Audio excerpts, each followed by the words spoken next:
Bueno, perfecto. Entonces, voy a estar con problemas ahí con la cámara web, pero bueno, queda así.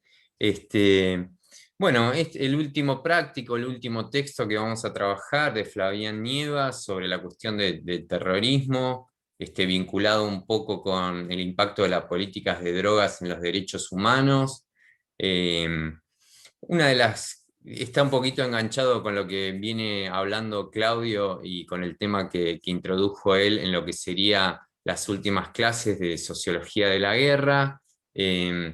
Acá, digamos, vamos a ahondar un poco en esta cuestión de lo que sería el terrorismo como llave que habilita la excepción, ¿no? Esto quiere decir como cuestión que deja de lado derechos políticos, derechos civiles y derechos humanos justamente para resolver una problemática que tendría como una importancia y una urgencia manifiesta y mucho mayor que ese conjunto de derechos que se han consagrado, digamos, de manera casi universal, por decirlo de alguna manera, para proteger a las poblaciones y a los individuos. Uno de los primeros problemas que observa este autor es que la cuestión del terrorismo, sí, el concepto de terrorismo no está definido, ¿no? Ujú. Entonces, esto se presta, este déficit en términos científicos, como él lo cataloga, se presta para que sea utilizado de forma política. ¿Qué quiere decir esto? Quiere decir que la nominación, o sea, el terrorismo, más allá de ser un concepto sistematizado y que está de alguna manera parametrizado, entonces uno puede llegar a incluir dentro de ese concepto cuestiones que se suceden en el ámbito de un conflicto, queda a merced de la nominación que haga justamente aquellos que tienen voz para nominar. ¿Y quiénes son los que tienen voz para nominar? Y el poder, digamos, los gobiernos, los medios de comunicación o aquellas agencias encargadas, agencias internacionales, encargadas de diseminar una noticia y un fenómeno y catalogarlo justamente como terrorismo, como un acto terrorista, ¿no?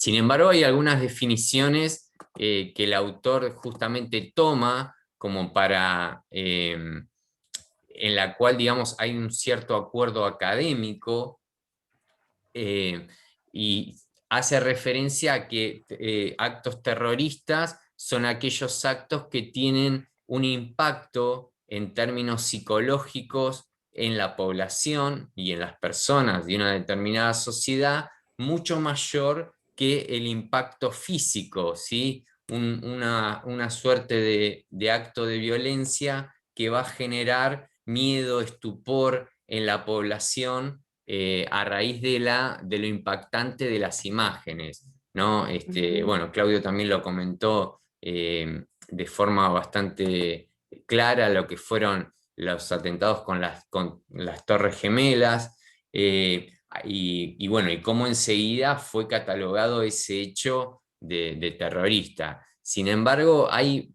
varias imágenes sobre todo en estos escenarios de guerra como ha sido Siria, Afganistán y demás, por parte justamente del gobierno estadounidense y de la milicia norteamericana, que no tienen, digamos, demasiada diferencia con lo que sería estos atentados, en el sentido de que en los mismos también hay víctimas civiles y que no tienen Ujú. nada que ver con la guerra. No sé si ustedes recuerdan lo que fueron las imágenes que Wikileaks y bueno, y Julian Assange como el responsable y uno de los fundadores de Wikileaks dio a conocer cuando un helicóptero en Irak ataca a Mm. unos camarógrafos y a un grupo de civiles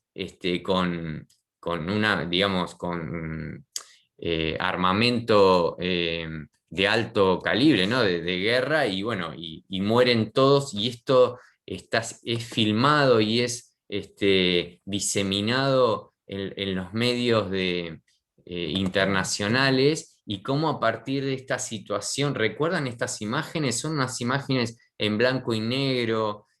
Hay un documental muy interesante en DW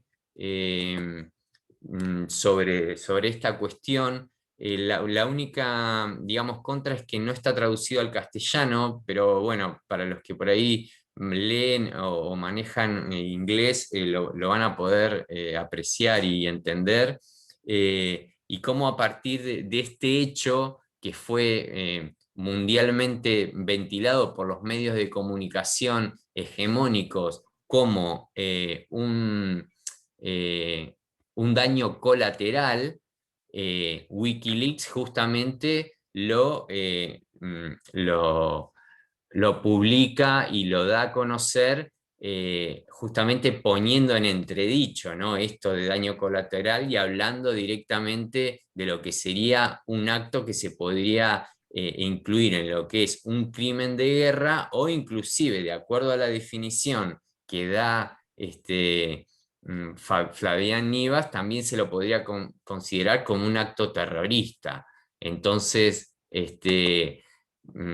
volvemos a esta idea de que un acto terrorista o un daño colateral es exactamente lo mismo, nada más la diferencia está en la nominación, es decir, en quién lo presenta de una manera o de otra, ¿no? Y bueno, lo interesante que tiene este autor eh, es que puede pensar, y que digamos, nos abre ahí la puerta para pensar que no solamente cuando hablamos de actos terroristas hablamos de actos de violencia material o física, sino que justamente lo que él propone es incluir dentro de lo que puede considerarse un acto terrorista, actos de otro tipo, es decir, actos que incluyen violencia, como puede ser la violencia simbólica, la violencia económica, y bueno, y la violencia política, que es la que recién acabamos de explicar, o que generalmente está relacionado con ese tipo de violencia material. En lo que respecta a violencia económica, hay también varios ejemplos en lo que es la política internacional y los conflictos internacionales. Creo que uno de los más claros es el bloqueo económico a Cuba por parte de Estados Unidos, un bloqueo que justamente, bueno, recientemente en el ámbito de las Naciones Unidas se ha hecho una nueva presentación. Recordemos que es un bloqueo que tiene más de 60 años, y afecta muchísimo, y más en un contexto de pandemia mundial. Un país que está produciendo una vacuna de forma autónoma, tiene muchísimos problemas como para poder ingresar al país materias primas necesarias para poder terminar de desarrollar esa vacuna, y que esté disponible no solamente para el pueblo cubano, sino para otros pueblos del mundo. Bueno, este bloqueo justamente lo que hace es impedir distintos materiales, de distintas materias primas, como para que ello pueda realizarse.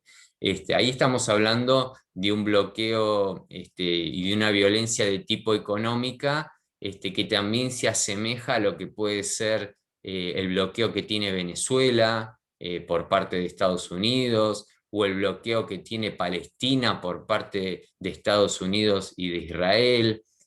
Hay varios ejemplos, inclusive, bueno, en la historia de nuestro país, Raúl Alfonsín, y esto lo señala en el texto Flavián Nievas, tuvo una desestabilización por parte del sector financiero, que se podría, digamos, asemejar a un acto terrorista con estas características de violencia de tipo simbólica. Este, los invito, bueno, también a pensar este otro tipo de violencia, que no tiene que ver con la económica, sino con esta última que acabamos de decir, con violencia simbólica, aquellas noticias que tienen de carácter falso, que tienen como intención desestabilizar un gobierno, ¿sí? O generar una situación de miedo en la población y de confusión en la población, justamente como para llevar adelante ciertos intereses políticos o ir en contra de un gobierno. Creo que en este último tiempo en el ámbito nacional ha habido claros ejemplos de cómo un sector político ha utilizado el tema de la pandemia, de las vacunas.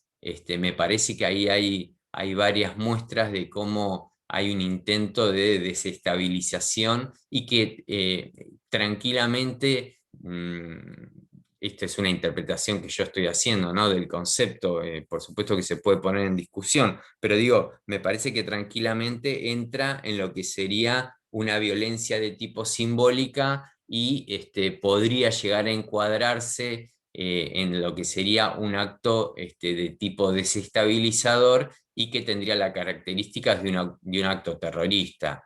Si es que, digamos, establecemos, como acá propone el autor, al terrorismo como un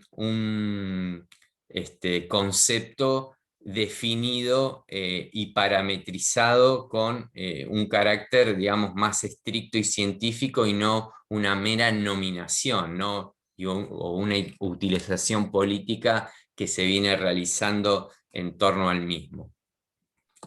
Bien, entonces las invito a que si quieren brindar algún ejemplo, o digo, como para ponerlo en discusión, de qué podría ser catalogado como terrorismo o qué no, bueno, que lo hagan y así lo podemos de alguna manera charlar y discutir. Bueno, una de las cuestiones también interesantes en lo que respecta al ámbito académico, respecto de las definiciones que él ha rastreado, ¿no? Dentro de ese ámbito, es que está este acuerdo inicial, ¿no? Dentro del ámbito académico, bueno, inicialmente podemos deducir que un acto terrorista es aquel acto que genera una conmoción y un efecto psicológico más importante quizás que el acto material en sí, ¿no? Digo, porque un acto de guerra genera muchísimo más destrucción en términos humanos y materiales que quizás un atentado terrorista, sí, por la magnitud de lo que sucede en un acto de guerra. Bueno, el terrorismo quizás en términos materiales la magnitud de su impacto no es tan grande, pero sí en términos psicológicos y en términos simbólicos para la población realmente es aterrador, sobre todo porque no sucede en el escenario donde habitualmente se desarrolla la guerra, ¿sí? De ahí el concepto de lo que propone Fabián respecto a estas nuevas modalidades de guerra como guerra difusa, es decir, que no se desarrolla en un escenario concreto y acotado como se sucedían, por ejemplo, los enfrentamientos bélicos en otros tiempos. Entonces, volviendo a esta cuestión de las definiciones dentro del ámbito académico, hay una suerte de déficit en las mismas porque muchas definiciones no incluyen al Estado, ¿sí? Como generador de terrorismo. Y acá hay una clasificación interesante en este sentido, donde se piensa lo que sería el terrorismo de Estado, ¿sí? Que son actos propios que tienen que ver con el accionar violento para con un determinado sector de la población por parte del Estado, que son claramente ilegales, porque justamente se violan derechos y garantías de las personas en el ámbito bueno, de la historia de nuestro país. Por supuesto, está más que claro que durante lo que sería la dictadura, sin duda se sufrió un terrorismo de Estado respecto a la persecución política, las desapariciones y demás.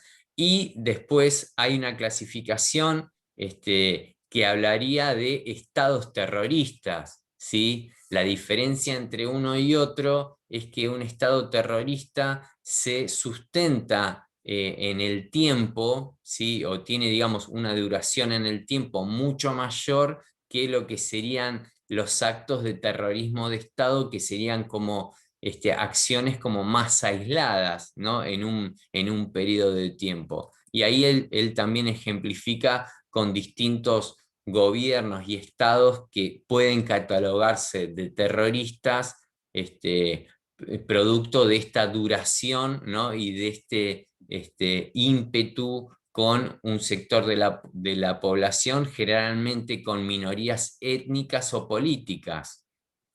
Este, respecto, bueno, a un Estado terrorista, también podemos hablar del Estado de Israel, o actos de terrorismo de Estado, como él los cataloga, los desarrollados por el gobierno de Israel frente a la población palestina, que bueno, que muchas veces hablar, ¿no? y criticar respecto del accionar, por parte de este gobierno, eh, con, con este concepto de lo que sería el antisemitismo, ¿no? Y de que alguna persona que realiza en el ámbito internacional o en el ámbito académico una crítica respecto del Estado de Israel queda tildado de antisemita. No se realizan este tipo de lecturas o de críticas frente a claros atropellos contra la población palestina.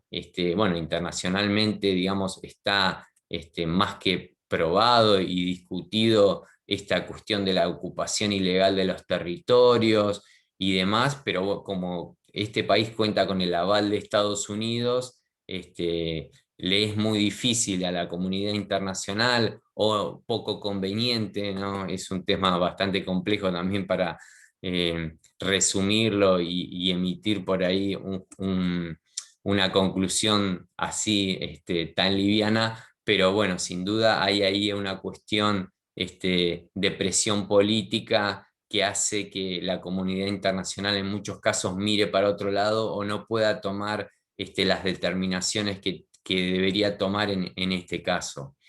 Eh, pero bueno, resulta interesante al menos poder pensarlo, ¿no? De esta manera y no quedarse en que es una guerra de un país frente a otro en igualdad de condiciones, ¿no? Eso por ahí me parece que es lo más claro. Bien, entonces lo que él propone, retomando un poco esta idea de cómo abordar el concepto, es en primer lugar desmoralizar, ¿no? La cuestión del terrorismo justamente para poder hacer un abordaje de tipo científico. Y al desmoralizarlo, entendemos que el terrorismo obedece muchas veces a una cuestión de posibilidad de medios y fines, es decir, cómo librar una guerra contra el ejército más poderoso del mundo, en este caso contra el ejército norteamericano o contra el ejército francés o inglés, por parte de una fuerza beligerante que en términos materiales no logra equiparar jamás en tecnología, en armamentos, en dotación de soldados y demás a estas fuerzas imperiales. Entonces se recurre al terrorismo como táctica bélica, es decir, como forma de confrontar a una fuerza mm, eh, una fuerza de fuego, una fuerza militar tremendamente poderosa y desigual. Es así que el terrorismo entonces puede ser pensado como una respuesta razonable y calculada, es decir, un acto, ¿no? Dentro de un contexto propiamente de guerra, ¿sí? Entonces no tiene este carácter de inhumano y de aberrante como muchas veces se lo presenta en los medios, sino que justamente es una respuesta razonable y calculada frente a un conflicto, digamos, que se sucede dentro de un ámbito de guerra. O, pensado de otra manera, sí, los actos terroristas son aberrantes, pero son tan aberrantes como la guerra misma, ¿no? Entonces, no es que son más aberrantes que la guerra, no, digamos, están como al mismo nivel, ¿no? En este sentido. Y justamente los dos generan destrucción, los dos generan violencia, es decir, que no hay uno menos malo que otro, ¿no? Este por ahí sería otra de las cosas que por ahí un poco al desmoralizar este concepto quedan un poquito más claras y se pueden analizar desde otro lugar, ¿no? Y no quedar uno paralizado por lo impactante de las imágenes que muchas veces los medios de comunicación muestran, digamos, y de alguna manera se anula la capacidad crítica, ¿no? Por parte de los televidentes, por parte de quienes quedan expuestos al fenómeno, de poder entender este tipo de actos. Díganme cómo vamos, se va entendiendo, ¿sí? ¿Algún Una pregunta, comentario, alguna cuestión que por ahí quieran este, traer o preguntar? O bueno, si no, seguimos. Se una entiende pregunta, bien, ¿no? Germán. Buenísimo, bueno. Sí, ¿Me Pedro, ahí te escuchás, escucho un Germán? poquito bajo. No sé si querías agregar algo. A ver ahora. Sí, mejor. Entonces, en resumen casi grotesco, podríamos decir que es de doble sentido, de grupos más débiles a gobiernos o a poderes superiores, pero también de gobiernos y grupos superiores, hablando en términos de poder, hacia grupos más débiles. Es doble sentido entonces el terrorismo. Sí, exacto. Recién nosotros explicamos el terrorismo como táctica bélica, que generalmente como táctica bélica es utilizado por fuerzas beligerantes, ¿sí? O fuerzas políticas que utilizan, digamos, el terrorismo justamente para enfrentar un poder militar mucho mayor. Ahora, el autor también habla de terrorismo criminal, ¿no? Sería como las dos acepciones de terrorismo.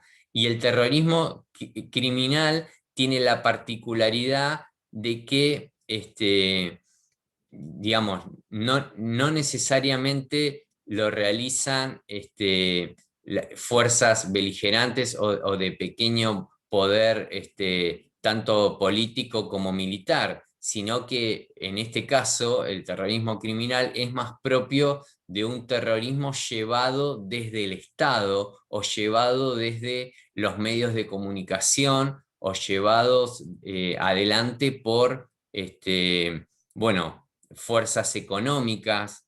Por eso hace una distinción que ustedes van a tener y tienen ahí al final del texto un pequeño cuadrito donde está de alguna manera distinguido lo que sería el terrorismo como táctica bélica y el terrorismo como acto criminal. Y una de las cuestiones que las diferencia a este tipos de terrorismo es la legalidad entre uno y otro. El terrorismo como táctica bélica es ilegal. ¿Por qué es ilegal? Porque dentro de lo que es el derecho internacional existe como determinadas prácticas permitidas en un ámbito de guerra y otras que no están permitidas, ¿no? Respecto, por ejemplo, a qué tipo de armas se pueden llegar a desarrollar o qué tipo de objetivos son considerados lícitos y no, es decir, uno no puede bombardear un hospital, ¿no? En el ámbito de una guerra, o no puede bombardear o atacar a la Cruz Roja, ¿sí? No quiere decir que no se haga, ojo, pero digo, eso sería una práctica ilegal dentro del ámbito de la guerra. Este, Justamente el terrorismo como táctica rompe con esos parámetros legales y si tiene que recurrir a, no sé, poner un coche bomba en la puerta de un hospital, porque justamente al momento que llega los heridos, es cuando para y se estaciona frente al hospital el adversario, y es el momento justamente para diezmarlos y para hacer estallar el coche bomba o lo que sea. Bueno, ahí está incurriendo uno en una ilegalidad.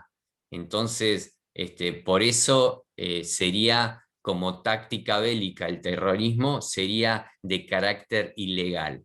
Ahora, si lo comparamos con el terrorismo criminal, que el terrorismo criminal no necesariamente es siempre ilegal. ¿Por qué? Porque primero vamos a definir un poquito esta cuestión de terrorismo criminal. Fíjense que ahí la cuestión de criminal siempre de alguna manera remite a que hay un Estado presente, ¿no? Y hay una serie de normas y de leyes que están siendo de alguna manera afectadas por este tipo de terrorismo. Entonces, el terrorismo de tipo criminal no necesariamente es ilegal porque, por ejemplo, dentro del ámbito económico, como le sucedió a Raúl Alfonsín con complot por parte de lo que sería el sistema financiero para desestabilizar el gobierno. No necesariamente es una práctica que las leyes penen, ¿no? O que las leyes persigan. Sin embargo, ese tipo de prácticas de un descalce financiero, ¿sí? O de un complot financiero justamente como para hacer subir los precios o desabastecer un mercado, sin duda tiene el carácter de ilegítimo. ¿Por qué? Porque hay toda una población afectada, hay todo, digamos, un pueblo sufriendo sus consecuencias que justamente hace que, ya les digo, no necesariamente haya una ley concreta que lo condene o impida ese tipo de prácticas, pero sí hay una deslegitimación por parte de un pueblo que está sufriendo sus consecuencias. A diferencia de la táctica bélica, ¿sí? Que muchas veces el mismo pueblo que está siendo defendido por este grupo beligerante, apoya a este grupo beligerante y considera legítima la guerra que está llevando adelante este grupo porque representa los intereses de ese pueblo que está siendo de alguna manera defendido o legitimado por la práctica política y por la práctica de táctica bélica que está llevando adelante este grupo. No sé si te clarifico ahí con esta cuestión que vos me preguntabas, Pedro. Absolutamente, profe. Sí, buenísimo. Por ahí es un poco difícil de explicar porque se mezclan varias cuestiones. Sin embargo, me parece que Flavián lo va desmenuzando de a poco los términos y los va llevando a distintos ejemplos que hace que se entienda bien. De todas maneras, si hace falta, lo volvemos a explicar de otra manera o ejemplificando a través de otras situaciones. No hay ningún problema. Lo importante es que les quede claro, ¿no? Eso sería por ahí el objetivo de toda esta cuestión que estamos desarrollando. Bien, entonces ustedes se preguntarán, bueno, ¿qué es esta cuestión de llave que habilita la excepción y qué relación tiene con este otro texto que planteamos desde el impacto de las políticas de drogas en el ámbito de los derechos humanos? Bueno, cuando se sucedió el ataque a las Torres Gemelas, y que él lo plantea como un ícono, ¿no?, de lo que sería el nuevo siglo, a partir de este ataque hubo un montón de derechos civiles que fueron puestos al margen. Es decir, en nombre de la seguridad nacional, Estados Unidos comienza, por ejemplo, a realizar tareas de inteligencia y de investigación a los propios ciudadanos norteamericanos. En ese devenir se empieza a violar correspondencia, se empiezan a hackear computadoras, se empieza a obtener información confidencial de empresas y de personas que están protegidas por lo que sería el derecho a la intimidad y a la privacidad. ¿Sí? Nosotros tenemos un artículo en nuestra Constitución, que es el artículo 19, que ustedes seguramente los estudiantes de Derecho conocen y pueden explicar mucho mejor que yo, que es un artículo que preserva la intimidad de las personas de justamente los gobiernos y de entidades que pueden afectar esa privacidad. Bueno, en nombre de la seguridad nacional, muchas veces esto, o en nombre justamente de la lucha contra el narcotráfico, este artículo es totalmente desacreditado y dejado al margen por un mal mayor que amerita resolver y que pone en riesgo a toda la población. Perdón, hago un pequeño paréntesis que vi una mano levantada. No sé si hay alguien queriendo preguntar algo. No sé de quién es la mano, porque, a ver, De Ian. de Ian. Sí, Ian. No, quería preguntar, o sea, el terrorismo viene a ser la práctica de, o sea, la guerra del miedo, ¿no? Por lógica el término. Eh, Generalmente se caracteriza por el ataque a población civil, independientemente del actor que lo realice, ya sea una agrupación o un Estado. Exactamente, sí. Sí, sí. Generalmente, digamos, las víctimas del terrorismo es la población civil. O digamos, o distintas dependencias de un gobierno, ¿sí? Dependencias no de tipo militar en este caso, porque si justamente las víctimas serían militares, es como más fácil de encuadrarlo dentro de lo que es un acto de guerra, sigo una situación de guerra. Sí, sí. Pero, perdón, Germán, eso Sí. es en uno de los sentidos. Pero por lo que te entendí antes, en el sentido contrario, no necesariamente es la población civil la afectada, sino estos grupos precisamente armados que no se pueden considerar población civil. Respecto del terrorismo criminal, En particular del terrorismo de Estado. exacto, el terrorismo de Estado, terrorismo criminal, justamente, digamos, puede tener como víctimas población civil o grupos beligerantes, Correcto, entendí ahora. ¿sí? Ahí también lo veo a Carlos con la mano levantada. Sí, Sí, ¿qué tal? Carlos, Buen día, chicos. ¿Qué buen tal? ¿Cómo día. están todos? Sí, yo ahí interpreto y como soy un poquito más viejito que ustedes, me acuerdo que en su momento, en el cuestionamiento de la guerra de ejercicio del Estado argentino durante la década del 70, 80, después se evaluaba la posibilidad de escurrir las responsabilidades a través de la figura de la guerra de los dos demonios. Y en ese momento un importante jurista argentino que ayudó mucho a Alfonsín precisamente a elaborar el cuestionamiento legal a los responsables fue Carlos Santiago Nino, un hombre muy joven que falleció haciendo su trabajo, colaborando en ese momento con el Estado boliviano.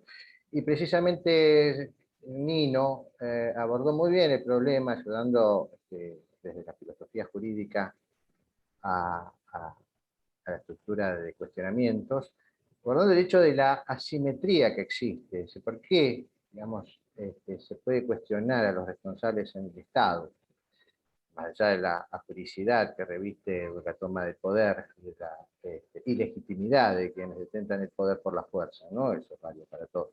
Sino que él estribaba el cuestionamiento a partir de la asimetría, porque en definitiva ciertos grupos insurreccionales, por ejemplo el Ejército Revolucionario del Pueblo, había manifestado ya estar en guerra. Pero eso no excluía la idea de que el Estado argentino con su poder planteaba una asimetría importante, una lucha que efectivamente fue sucia. Entonces, digamos, yo creo que lo que comprendo en términos generales, por qué el cuestionamiento hacia el poder, es, y que en todo caso a nosotros nos tiene que motivar, los que estamos estudiando Derecho, supongo yo, obviamente, perdónenme para ir el tono un poco operativo, desde mi ignorancia y de mi opinión, supongo yo que lo que nos tiene que motivar a los que estudiamos Derecho, el hecho de luchar por las asimetrías que existen, o sea, o tener consideración por las asimetrías que existen entre las personas, ¿no? Eso es el punto. Nosotros tratamos de, o trataremos en algún momento de velar por aquellas personas que están en una relación de asimetría, y verdad que estoy a favor de los que estén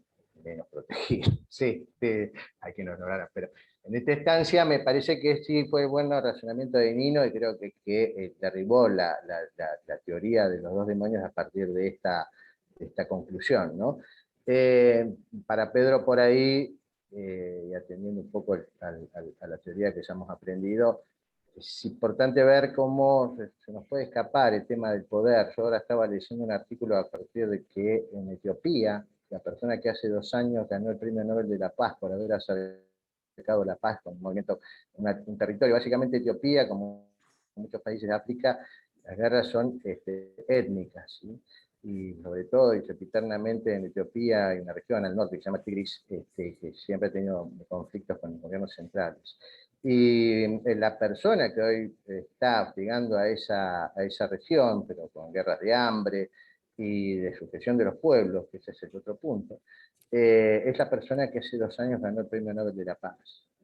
Y hoy se ha constituido un autócrata. Pero a ver, el tema es el siguiente, también nosotros somos sujetos a lo que nos dan como información, es decir, pero definitivamente lo que estamos diciendo es esto, y uno se pregunta cómo puede poder cambiarlo tanto. Y también se pregunta uno, esta información que recibimos, ¿es fidedigna? ¿No está filtrada por otros intereses? Digamos, es bastante difícil ameritar el tema, ¿no? Pero nada, quería aportar eso como me pareció importante porque yo, digamos, es lo que yo tomo en cuenta, ver, dentro de las dos facciones en pugna, ¿quién es la más débil? Bueno, en ese punto, ¿y quién es el más fuerte y con qué cuenta para poder hacerse fuerte, ¿no? Es una retroalimentación. Y el otro tema es, supongo yo, el tema moral, ¿no? Pedro, que está estudiando filosofía, imagino yo que desde el punto de vista de la sociología está quien está motivado desde la acción humana por el tipo de ideal que Weber calificaba de acciones en acuerdo a valores, que es lo que establecía la guerra formal, ¿no? La idea de que fueran específicamente personas que estaban adecuadas para el arte de la guerra, que se puede llamar un arte, y que estaban dispuestos a tener un enfrentamiento formal con otra gente que estaba dispuesta a hacer lo mismo. Donde se decía irónicamente que el arte de la guerra no estaba fundado en dar la vida por su nación, sino en convencer al otro de que hiciera lo propio por la de ella, ¿no? Es combatir los valores. En tanto que nosotros sabemos que ahora la informalidad de la guerra plantea que los estados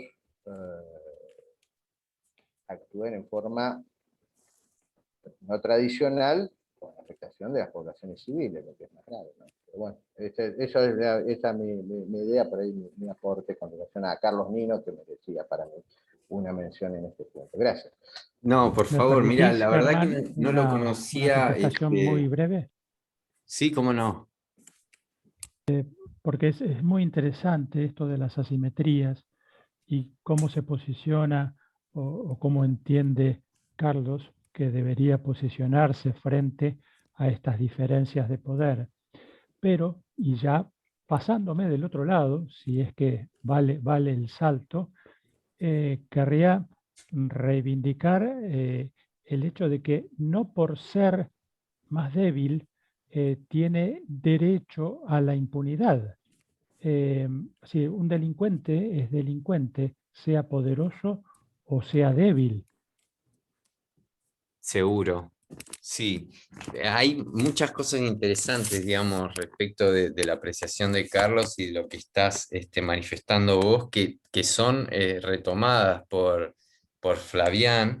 Esta cuestión de la simetría me parece fundamental, porque justamente en esta simetría que se plantea está la construcción de sentido que se hace desde el poder respecto de quién sería terrorista y quién sería una fuerza legítima o un acto legítimo dentro de un contexto de un conflicto armado, ¿no? Entonces, una de las primeras apreciaciones que él hace es que terrorista no puede ser considerada una persona, ya que terrorismo es una persona, digo, una fuerza beligerante, ya que el terrorismo es un método, ¿no? Eso en primer lugar. Entonces, ahí me parece que también nos da una clave para poder entender esta cuestión que la propia asimetría de fuerzas muchas veces confunde, ¿no? Al nominar al adversario con la etiqueta de terrorista, y ahí se está cometiendo un acto, valga, digamos, la redundancia, de terrorismo, ¿no? Él lo hace en esa clave. No sé si por ahí esto enrieda más o explica la cuestión a la que hace mención Nievas. Pero Ah, volviendo un poco a lo que sería esta llave que habilita la excepcionalidad, me parece interesante pensar cómo los derechos de una población son puestos en suspenso y entre paréntesis durante,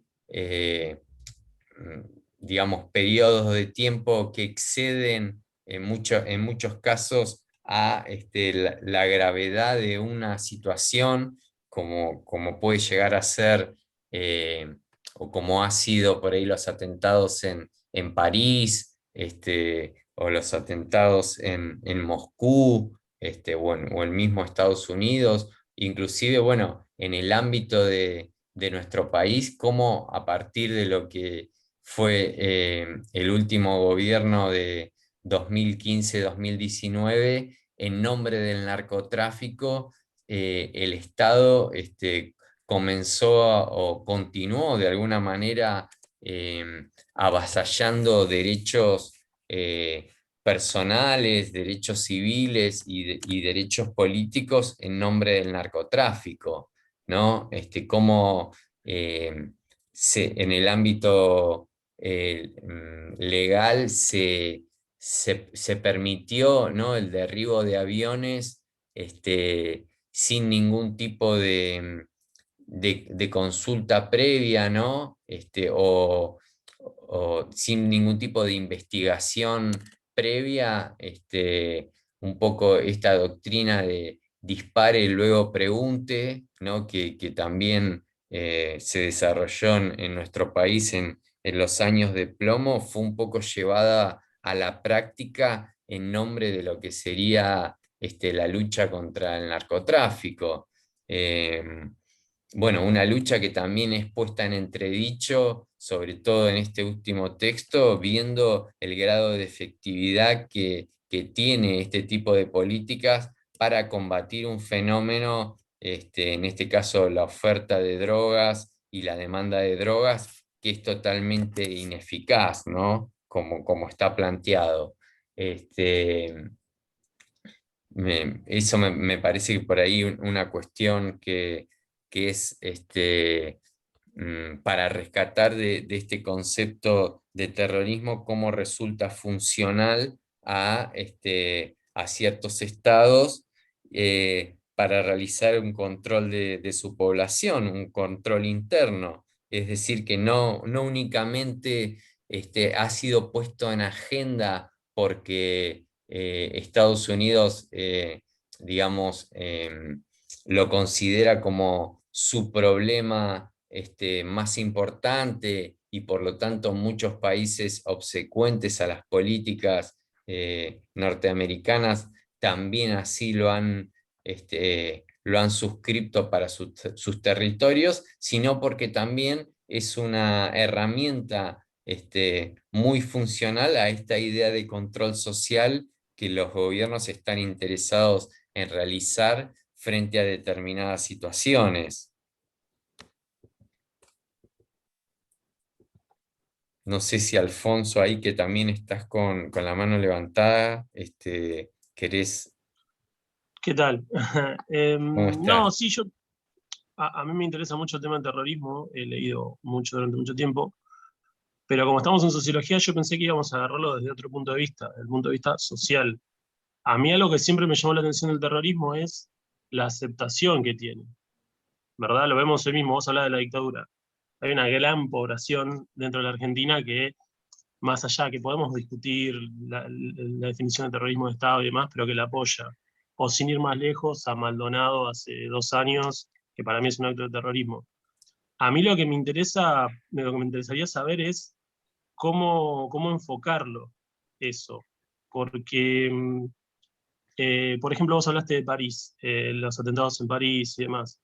La gente que lo realizó, sus nacionales, lo tomaron como un acto de guerra, una guerra santa, si lo querés, y no lo toman como un terrorismo.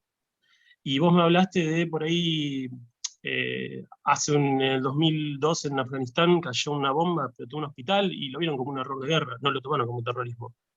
Yo siento que todo esto pasa por una cuestión de definición. De hecho, pasamos la primera hora de conversación hablando de qué es terrorismo.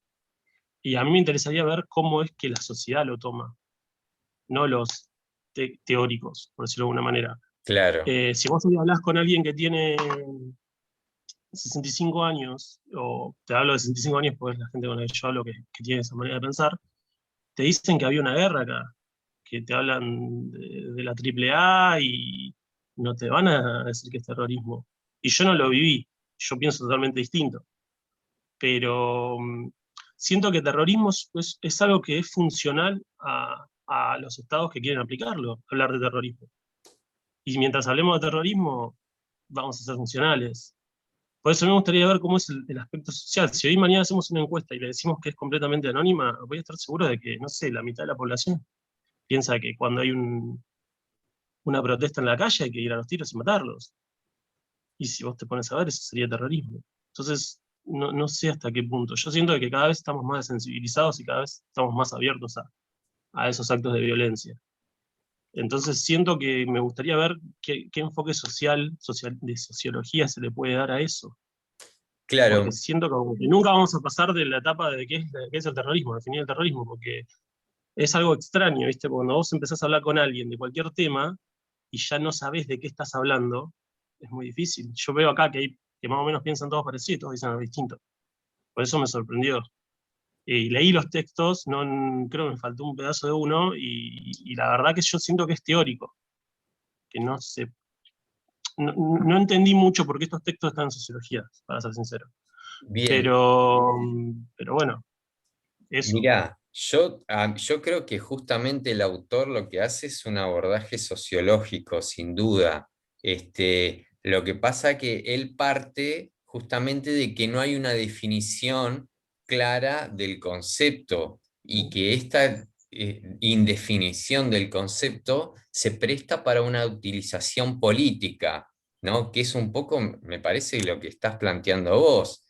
Digo, vos estás hablando como de una opinión pública, de una mayoría de la población que entiende, ¿no?, que hacer una protesta, cortar una calle es un acto terrorista, y eso, digamos, se presta para esa utilización porque no está definido el concepto de manera clara. A ver, no está definido el concepto de manera clara en el ámbito público. Después, si uno se especializa en el tema, como hace Flavián, ¿no? Que es un especialista en el tema, yo no lo soy, pero digo, abordándolo a él, puedo entender, me parece, de una forma un poco más precisa qué es terrorismo y qué no, y nosotros un poco la idea de llevar este texto a este ámbito es que me parece que está clarificando un poco qué cuestiones pueden considerarse terroristas y qué cuestiones no, a partir de una definición clara, que indefectiblemente esa definición es teórica, ¿sí? Se parte de una definición teórica.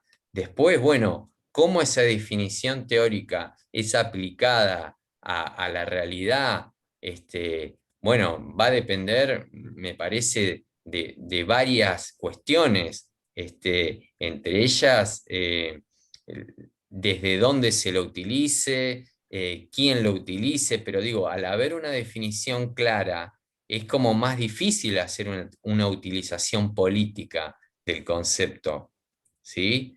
O sea que me parece que acertada la manera en la que él, por lo menos, intenta desandar un poco este camino, y esta forma en que se la ha utilizado.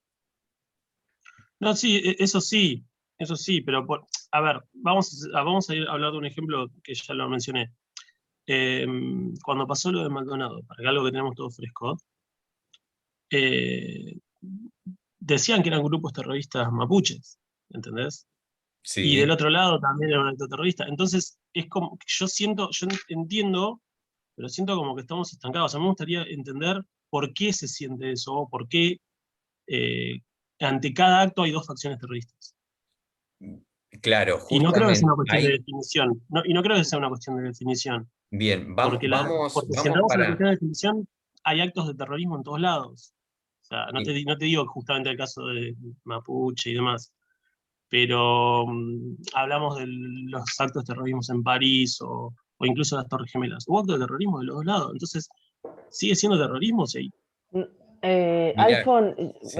perdón, Ger, que meta un poquito No, la no, no, cuchara. por favor. Mira, yo creo que desde una perspectiva sociológica, lo que uno, a mí me parece, tampoco soy experta, también esto por ahí charlarlo más con Clau, tiene que ver cómo este tipo de ideas, de conceptos, también moldea el sentido común. Que una persona que no tiene ningún tipo de lectura, qué sé yo, y solamente se basa en lo que ven los medios de comunicación, es lo que el medio de comunicación le dice que es terrorismo. O sea, es una construcción cultural. ¿Qué significa ser terrorista? ¿Qué significa el terrorismo? Es algo que uno aprende a partir de lo que mira, sobre todo a partir de los medios de comunicación. Yo no creo que mucha gente lo haya leído a Flaviano, haya leído otros textos respecto de lo que se entiende por terrorismo o esta cuestión polisémica del concepto. Entonces, una de las cosas que más me preocupa es cuando se plantea esta cuestión del estado de excepcionalidad, donde todos caemos bajo sospecha, es cómo ha ido, digamos, metiéndose dentro del sentido común esta cuestión de que terrorismo puede ser cualquier cosa. Si Bullrich y compañía planteó la posibilidad de que un grupo terrorista iraní, mapuche, todas estas huevadas que se dijeron respecto a lo de Maldonado y otras cuestiones, esto se diseminó por medios de comunicación, pero no así la denuncia que se hizo contra Bullrich, y eso se determinó como un acto terrorista de parte del gobierno. Nunca se planteó el tema de como un acto de terrorismo. Y yo insisto con esto, a mí me parece que Sí, la figura fue desaparición forzada, ¿eh? La figura fue desaparición forzada, pero eso no es terrorismo. pero porque no está la figura de terrorismo. Claro, por eso, pero no se definió Vamos, como terrorismo, pero sí como decir, está claro, bien como pero desaparición forzada. si vos vas a la definición de desaparición forzada, entraría dentro de lo que es persecución ideológica, Sí, tenía un sí. montón de, o sea, sin decir la palabra terrorismo, en realidad no quieren decir la palabra terrorismo porque cuanto Por más todo lo que específicos es el significa. derecho, más difícil es. Pero sí, Sí, ¿Puedo? sí. la figura entraría. Pero, no, y otra cuestión. Pero lo que estás diciendo ahora es lo que yo quería ver, lo que me interesaba, ¿entendés? Sí, sí, Alfon. Sí. Pero sí. Pero igual, toda esta línea, toda esta vertiente de lo que es la sociología de la guerra, es algo muy novedoso, muy nuevo dentro de la sociología, que intenta estudiar o entender este tipo de fenómenos de una perspectiva sobre todo teórica, sí, yo por eso te digo, por ahí charlarlo más con Claudio, y hasta con Flavián, porque es muy piola por ahí para charlar estas cuestiones para profundizar estas cosas que vos planteas, Alfon. ¿Quién decía? Ok. ¿Ian Sí, a mí me estaba hablando? gustaría, perdón, Ah, no, dale. me Sí, gustaría dale, Ger. responderle por ahí a Alfonso, que es algo que también está en el texto, que creo que te va a clarificar un poco, me parece, tu inquietud, es la utilización del concepto de terrorismo o terrorista, ¿sí? Por parte de una de las facciones en pugna o dentro del conflicto, justamente para desacreditar y quitarle carácter humano a la otra, ¿sí? Ese me parece una utilización fundamental. Justamente calificar a los mapuches como terroristas habilita a un Estado o a la otra parte, en este caso, a llevar adelante una campaña, digamos, que justifica cualquier forma de enfrentamiento justamente porque le está quitando el carácter de humano, ¿no? O el carácter este, de fuerza que merece las mismas garantías y condiciones que asegura el derecho internacional dentro de un conflicto de tipo de guerra, ¿no? Entonces, esa nominación habilita este estado de excepcionalidad que un poco remitíamos recién, ¿no? El narcotráfico o los narcotraficantes habilita cualquier tipo de acción por parte de un gobierno en nombre de la protección de la juventud de la droga o en nombre de la protección de nuestros niños por parte de estos mercaderes de la muerte, ¿no? Son todos, creo, eslóganes y ideas que se intentan sembrar desde las usinas de los medios de comunicación y desde donde se produce sentido, justamente en relación a esto que plantea Vanessa, que comparto, que es la construcción de este sentido común. Entonces me parece que ahí hay algo que resulta al menos que contesta en parte de lo que vos estás planteando, ¿no? Sí, sí. A mí lo que siempre me sorprende es la aceptación social. O sea, en Estados Unidos las elecciones se ganan con ataques terroristas, por decirlo de una manera. Hay que luchar contra el terrorismo. Trump ganó porque eh, Clinton fue muy floja contra Benghazi, por decirte algo de política internacional reciente, hace 5 años. Y acá yo creo que un poco también, todavía no se llegó a usar la palabra terrorismo contra los piqueteros, pero estamos, o contra las agrupaciones sociales, pero estamos, No, no, yo es creo que para la que, próxima elección mira, se va a empezar a decir. no, es que se usa, no es que no se, de hecho se usa, ahora digamos, el término que se usa es el comunismo, ¿no? Digo, hay como una construcción de un otro, me parece a mí, ya te digo, sin ser un especialista, que va mutando y que, digo, puede ser terrorista, puede ser el comunista, pero siempre es un fantasma en muchos casos, ¿no? Un miedo ahí fabricado que muchas veces no tiene ningún asidero con la realidad. Este, Porque digo, no sé, si pensamos comunista o sistema comunista, ¿tuvo nuestro país o tuvo algún gobierno que se pueda asemejar a eso? O digo, Bueno, pero declaraciones de tipo, ahí caes estamos perdón. este, a 7 diputados o a 7 senadores de ser Venezuela. Digo, cosas de ese tipo me parece que tienen que ver con construcciones que se asemejan a lo que es tildar de terrorista a una agrupación que está en contra de los intereses políticos de la otra, ¿no? Entonces, me parece que hay una utilización muy similar de uno y otro concepto de acuerdo a la conveniencia del momento, pero que esto se produce en parte porque no hay una definición clara de lo que es el concepto en términos de la opinión pública o del sentido común. Digo, no hay una definición clara de lo que es evidentemente ni el terrorismo ni el comunismo, ¿no? Porque si se utiliza comunismo así a boca de jarro y sin demasiada precisión conceptual, y bueno, da para una utilización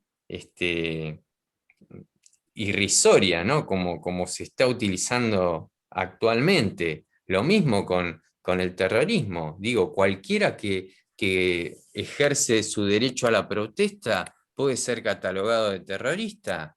Los mapuches pueden ser catalogados de terrorista. Y sí, porque no hay una forma clara de entender el concepto. Ahora, si se utilizara, por ejemplo, no sé, conceptos que por ahí hay mayor consenso social de lo que significan y a lo que remiten, ya no sería tan fácil una utilización totalmente poco certera o poco racional, por lo tanto no sería tan funcional a estos intereses. Disculpa, Pero ya te digo, es mi apreciación, ¿eh? Disculpa, ¿puedo contar algo? Sí, Ian. Si podés hablar un poquito más fuerte o un poquito más cerca del micrófono, porque yo tengo mucha dificultad para escucharte. Bueno. No, que digo, el terrorismo es en general la guerra del terror. No, cualquier grupo que se oponga a otro mediante esos métodos puede ser considerado terrorista. Entonces, el terrorismo es más desde la óptica desde la cual se mire que del acto en sí. Porque, qué sé yo, los mapuches, si quieren hacer una sedición mediante protestas, no importa el método, planteando miedo a la gente, no importa si es, o sea, real o no, desde la concepción de un nacional argentino va a ser un acto de terrorismo. Desde la concepción de un mapuche simplemente es la reivindicación de sus derechos. Lo mismo pasa con cualquier acto, o sea, de protesta inclusive o de agresión real, o sea, dependiendo de la perspectiva va a cambiar el concepto.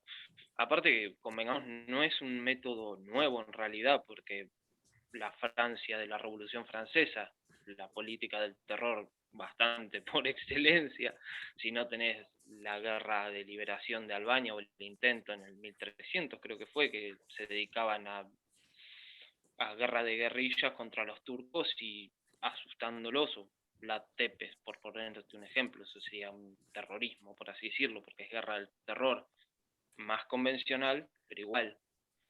Y con respecto a la utilización política, convengamos, la política americana se sustenta únicamente en eso, o sea, tanto partido demócrata como republicano se sustentaron en eso, y para corregirlo de la administración Trump, Trump dijo justamente no nos vamos a meter en más guerra, y lo que hizo, por eso ganó en su momento.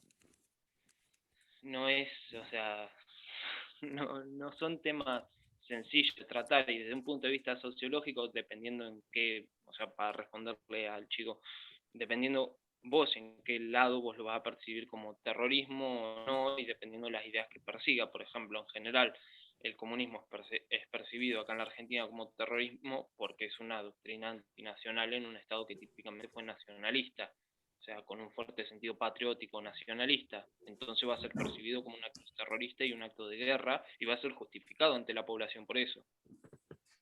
No es, o sea, no remite un mayor análisis. Después sí, cada caso particular tendrá sus motivos y etcétera, pero en sí es por eso, por ejemplo, que la guerrilla para mucha gente fue terrorista, que en sí se podría catalogar como sí, incumplieron las mismas normas que el gobierno de turno, incluyendo el de Isabel. Convengamos que fue una guerra irregular.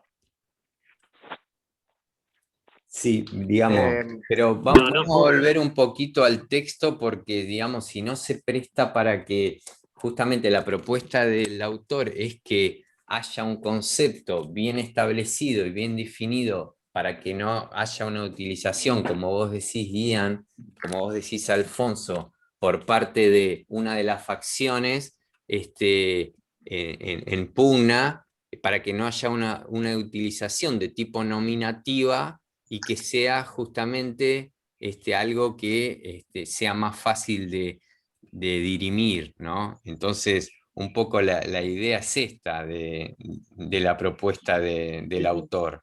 No, yo ya no interrumpo más, solo que me parece que es una barbaridad decir que hubo una guerra en el 76 o en el 75 acá en Argentina. Me parece desubicado, sencillamente así. Es justamente lo que yo quería explicar hace un rato, que era lo que yo estaba hablando. Eh, no, yo por lo menos lo veo así, veo que Vanessa también asiente. Pero bueno, es que justamente eso es lo que yo hablaba. Pero está bien. Claro, en realidad, No nos bueno, interrumpo más. No nos creo interrumpo que más. ninguno de nosotros lo planteó como una guerra y tampoco está planteado, no está abordado en el texto lo que es el fenómeno de los años de dictadura, no está planteado. Yo tampoco lo plantearía así como una guerra. No sé si por ahí vos te referías a eso, Alfonso. Eh, No, que el chico dijo que, Ian creo dijo que fue una guerra, y no fue una guerra. claro, bueno, Justamente fue terrorismo. claro, fue terrorismo de Estado. Eso justamente es, creo que en No base a te- la definición que da el autor, se hace más fácil por ahí, desde esta perspectiva, poder catalogar, ¿no? Un hecho como terrorista o no. Por eso, si nosotros nos remitimos a las definiciones que está dando el autor de lo que sería un acto terrorista, de lo que no sería un acto terrorista, fíjense que vamos a incluir actos y situaciones que son actualmente no consideradas como actos de terroristas y vamos a poder excluir dentro de la categoría de terroristas cosas que están planteadas como actos terroristas que en realidad no lo son. ¿Sí? Por otro lado, perdón, el tema es el siguiente, a ver, nosotros desde lo penal, pues, por ahí han hecho ya derecho penal, nosotros sabemos que eventualmente hubo un abuso, exacto, un abuso, yo creo que todo tiende precisamente a esto, ¿no? A criminalizar a la persona y no a la acción de la persona. Este es el punto grave, ¿no? Es decir, el hecho es, un poco para contestarle a Pedro, el delincuente es un delincuente, pero hace una acción delincuencial, no es un delincuente. La persona, como hablábamos el otro día de la pobreza, no es pobre, está en situación de pobreza. Y de la misma forma, las personas no se definen por las acciones. La acción se define por sí misma. Claro. Y el individuo eventualmente, ¿sí? Puede ser eventualmente una persona que delinca, eventualmente, insisto, y hará un acto ilegal dentro de un contexto ilegal. Lo que no puede ser es que el Estado, desde la legalidad, haga un acto ilegal.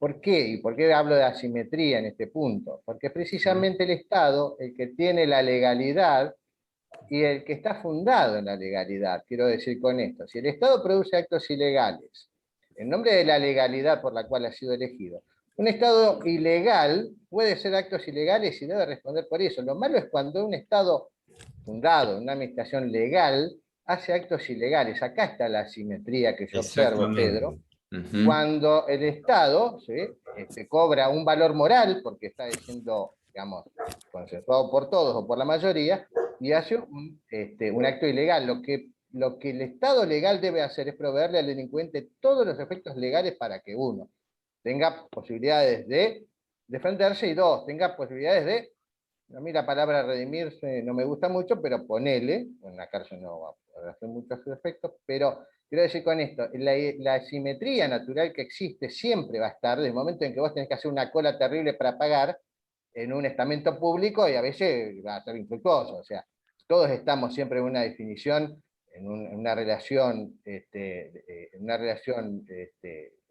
estatal, nosotros somos la parte siempre más débil, definitivamente, ¿no? Imagínate vos un tipo que delinque, si nosotros vamos a pagar y encima sabemos lo que nos cuesta tener que hacerlo, un tipo que delinque está en una doble situación de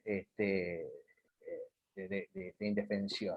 Entonces, acá la asimetría está producida por el efecto que tiene de aceptación en la gente, y a mí también debe tenerlo, porque para eso estoy dentro del sistema, el Estado, ¿sí? Y cuando se apropia definitivamente de los términos, se apropia del lenguaje, se pretende muchas veces, acá y en todas partes, ¿sí? Identificar la acción de resultado con la personalidad del autor. Entonces esto se llama crimen de autor, y es algo que hacen, por supuesto, las naciones que van desde el Estado soviético hasta cualquier Estado que tenga una exagerada intromisión dentro de la vida de la gente, ¿no? O sea, cuando vamos a estar autocrático. Eso es lo que quería definir Pedro, para que se entienda que definitivamente es un estado natural el de asimetría, porque el Estado tiene la creencia de toda la gente que lo mantiene, por otro lado. Entonces, siempre no va a haber nunca una persona en relación al Estado que esté en situación de igualdad con el Estado. Es una definición natural a la asimetría. Lo que tenemos que tratar de ver es que sea menos asimétrico, porque si encima se adueña del lenguaje, definitivamente estamos, porque esto es válido para todos los que tengan el poder. Yo en ese aspecto, digamos, no concurre en el hecho de que una facción del poder tenga menos preeminencia que otra facción del poder. Por eso nombraba yo a este hombre que, habiendo ganado el premio Nobel, si es que el caso tiene algún valor, yo no lo creo, de la paz, hoy supuestamente esté haciendo estragos dentro de su patria, ¿no? Yo creo que el poder es escurridizo y va a utilizar todos los medios adecuados para conservarlo, independientemente de quién lo detente, ¿no? Eso quería aclarar, Pedro, porque en definitiva me parece que no es algo que uno pueda conceder, lo que está dado naturalmente por la relevancia de las personas, la jurídica en el Estado y la persona dentro de la sociedad.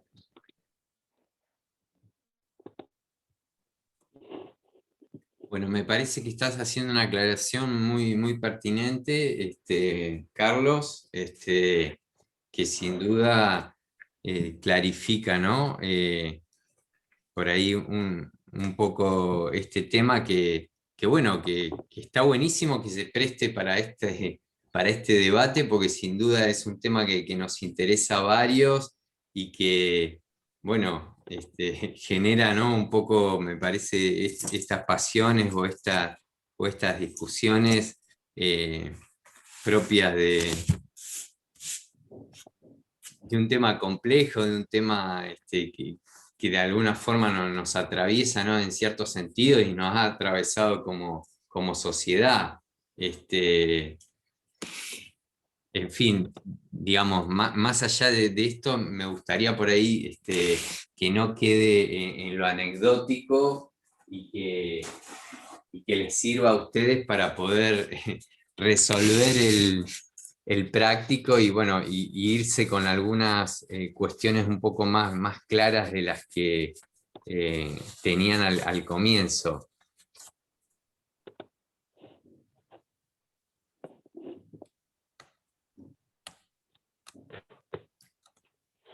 Vane, no sé si querés agregar algo o bueno, ya vamos cerrando.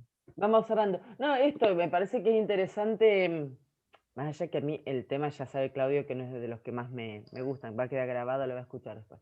Pero me parece que está bueno esto de poder repensar y revisar estos conceptos que, es verdad, están en boca, digamos, desde el sentido común. ¿Y desde qué sentido común? Porque yo también pienso, de qué sectores sociales somos los que nos sentimos también un poco como invocados a hablar de estos temas. Yo no sé si en todos los sectores la estructura social lo charlan. No sé, me parece que es una cuestión más de disquisición de clase media, pero que me parece que nos compromete más a revisar estas cuestiones. Y por otro lado, yo me quedo con esto que vos decís, Alfonso. Me parece que esto ha penetrado en el sentido común, en las maneras que tenemos de denominar las cosas, y a veces a uno le falta como las ganas de realizar el trabajo de empezar como a deconstruir o a revisar o a criticar las cosas que uno va incorporando y naturalizando. Me parece que es lo que hoy por hoy nos llama, o por lo menos tenemos que repensar. Así que bueno, es un tema que sí, que por ahí cuando uno lee y estudia es interesante, pero bueno, esta cuestión de, yo decía esto, es mucho más fácil que nos muramos por un accidente, pues nos pase por encima de la 503 que por un ataque terrorista, y sin embargo estamos todos presionados a ver si nos puede llegar a caer una bomba, ¿no? Y esta cuestión está dentro del sentir, y bueno, y va construyendo el sentido común, que es una de las cosas que a mí más me preocupa. Y creo que en estos momentos actuales de coyuntura actual, es lo que los sectores de derecha intentan moldear estas cuestiones, ¿no? Ya empezó en España y acá también este discurso de comunismo-democracia, son este tipo de eslogan que hoy por hoy empiezan a circular. Me parece que eso uno tiene que estar como atento, ¿no? Para no naturalizar y comérselo, digamos, sin ningún tipo de análisis crítico. Compa, no sé si quedó algo más. No, del texto la verdad que tratamos todo. Vos abordaste esta última cuestión que por ahí había quedado, que es el grado de importancia que tiene el tema en relación a las víctimas que genera, ¿no? Que es algo él que lo muestra con números y lo compara con, no sé, lo que son Sí. enfermedades a nivel mundial, el tema de la desnutrición y la cantidad de víctimas que tiene el terrorismo de forma directa es muy marginal en relación a otras problemáticas que tenemos como especie. Sí. Así que, bueno, me parece que ya está cerrado. De mi parte, bueno, despedirlas, agradecerles lo que ha sido.